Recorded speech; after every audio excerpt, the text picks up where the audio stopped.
Bilang na ang mga oras ni Jasmine, naghihingalo na ang anak ni Paulo.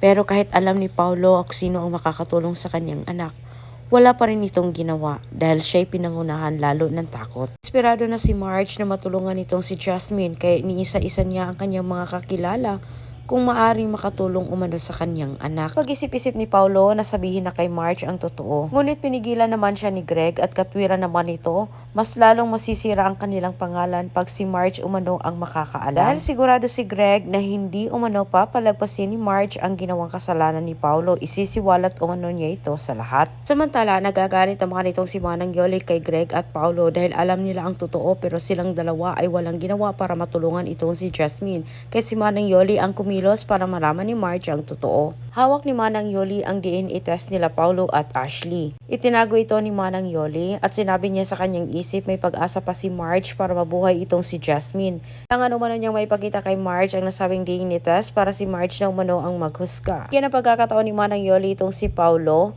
na tulungan ang sarili nitong anak.